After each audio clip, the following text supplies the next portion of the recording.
Hi guys, it's me again. Welcome back to my channel, Jeanette's Lifestyle. For my today's quick vlog, I just wanted to share to you how I make my simple recipe when it comes to salmon fry. Yeah, so I just here the seasons that I'll be having, which is the black pepper, the garlic, salt of course, and the lemon. That's for that's the seasons that I'll be marinating or use it to marinate my salmon. Yeah, okay. And of course the last thing is that the flour. Yes, okay. So hope you guys once again enjoyed my simple ways of frying the fish salmon. Yeah, thanks for tuning in once again, and hope may matutunan po kayo sa simpleng recipe ko pong ito na isi-share for today, okay? Thanks for tuning in and thanks for watching as well. So, first thing I am doing is that, of course, I clean the sliced salmon, yeah? Okay, this is not a fillet or fillet. It has bones, yes, okay. So, it's just easy. I am just adding, excuse, a salt, of course. Yeah, just that.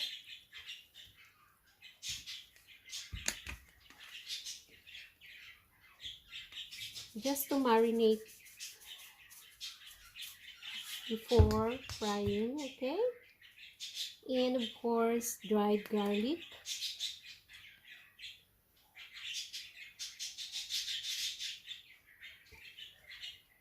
Okay, on both sides. Black pepper, of course.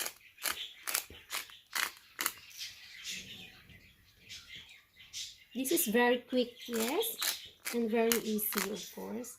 And there you go. And the last thing I am adding is that the fresh lemon. Yeah, this is always in my ingredients when it comes to marinating fish, pork, yeah, or beef, something like that.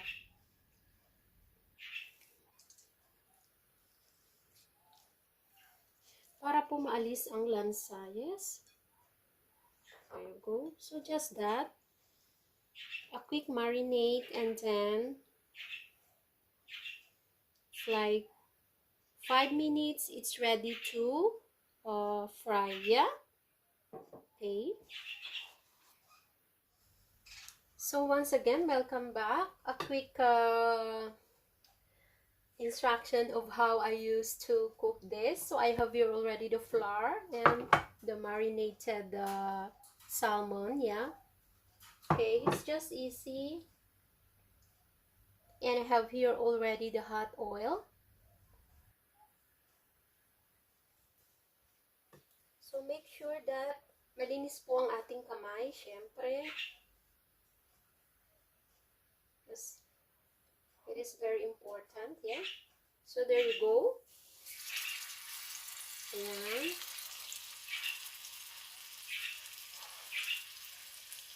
This is just a quick recipe. If you are too busy, yeah, just marinate the fish and then fry, and that's it, yes.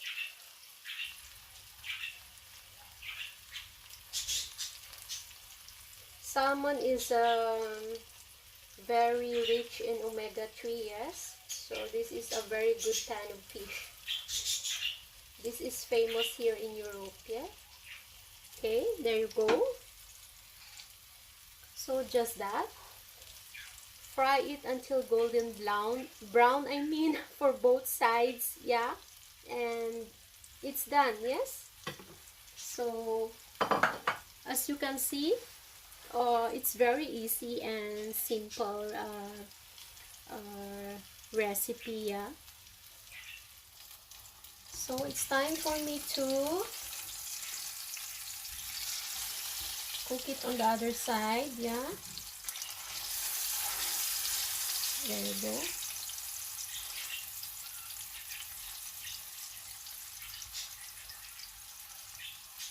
So it's very simple.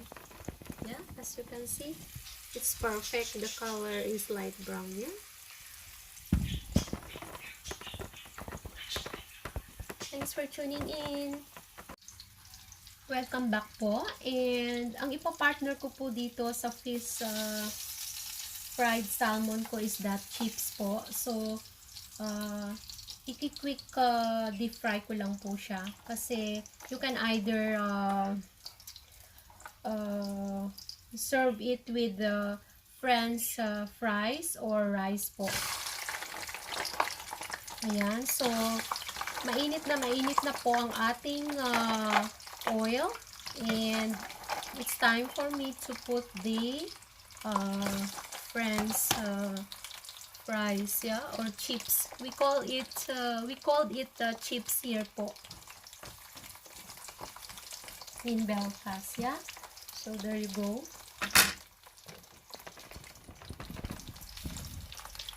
Yes. And for my salmon, ready na po siya.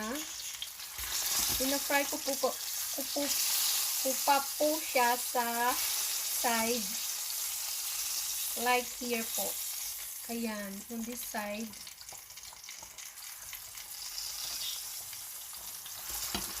Para crispy po yung skin at the same time. Ayan. So, it's very simple. Yes? Thanks for tuning in. Welcome back, guys. The last thing that I'm going to serve together with my fish salmon and chips or French fries is that the salad. So in a bowl I have here. So first thing is that the lettuce, yeah.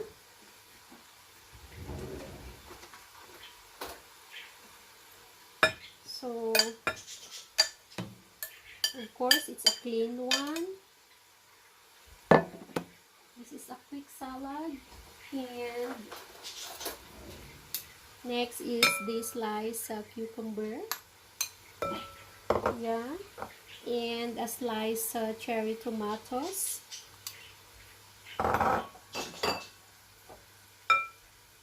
And the olives, yeah. I love olives when it comes to salad, yes. And I'm adding a bit of salt. Just half teaspoon will do. And black pepper, of course.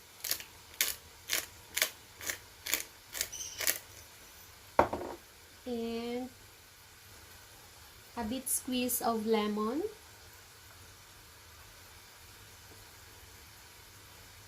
Yeah. And the last one is the Thousand Island dressings. Yeah, this is one of my favorite dressing here. There is also a vinegar, but this one is tasty, yes. So that's it. Just mix them. This is just a quick and simple salad recipe of mine that I am always making, yeah. Or if you like, you can add it also like a tuna or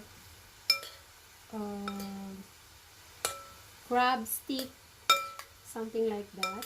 Yes. So this is very simple and healthy. Yes. There you go.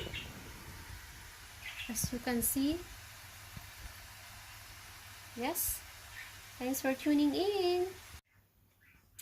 So welcome back, guys. This is already my finished menu for today, which is my homemade fish and chips, yeah, which is famous here in Europe. Others are using a fillet or fillet fish, but for me, I'm using a slice salmon, yeah, with bones, yeah. So there you go. If you are still new to my channel, please don't forget to like, subscribe, and also hit the bell button for you to be updated for my new videos to come, okay?